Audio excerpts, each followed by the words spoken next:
Hello viewers, দেশে আসলে হইতেছেটা কি? একজন মানুষের নিরাপত্তা কোথায়? স্বাধীন বাংলাদেশে একজন মানুষের যদি সাধারণত নিরাপত্তা না থাকে, তো এই দেশ স্বাধীন হওয়ার মানেটাই কি আমি বুঝলাম না। উসমান হাদিকে হত্যা করার যে পরিকল্পনাটা করা হয়েছিল, তার কল রেকর্ড একটা পাস হয়েছে। চলেন আমরা দেখে আসি। কিছুক্ষণ আগে একটি কথা বলেছিলাম যে আগামী 11 তারিখ থেকে আমাদের কিছু well trend expert team Dhaka শহরে প্রবেশ করবে।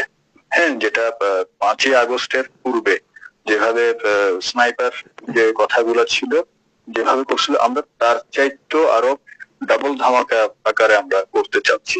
আশা করি বুঝতে পেরেছেন। আমরা আপনাদের সুবিধার্থে এবং আপনাদের অংশগ্রহণকে আমরা প্রাধান্য দিয়ে আমরা চাচ্ছি যাতে করে আমাদের যে সমস্ত পয়েন্ট আমরা অলরেডি ঢাকা শহরকে, পুরো ঢাকা শহরকে আমরা 6টি স্পট আমরা নির্ধারণ করেছি।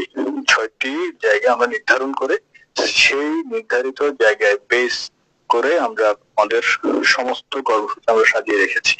সেটা উসমান হাদিকে যে বা যারা হত্যা করার চেষ্টা করেছে, আমি প্রশাসনের প্রতি দৃষ্টি আকর্ষণ করে বলতেছি, ভাই 24 ঘন্টা ওভার হয়ে গেছে। আপনারা আসলে কি করতেছেন?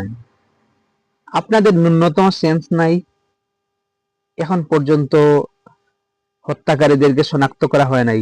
আসলে প্রশাসনের এই দুর্বলতা কিন্তু কি দিয়ে ডাকবেন আপনারা আমাদের বলেন। ওসমান হাদিকে যে বা যারা এই ঘটনা ঘটিয়েছে, তাদের প্রতি ন্যূনতম যেন সহানুভূতি না করা হয়। তাদেরকে প্রকাশ্যে সবার সামনে ক্রস ফায়ার করে খালাস করতে হবে, এটাই আমাদের দাবি।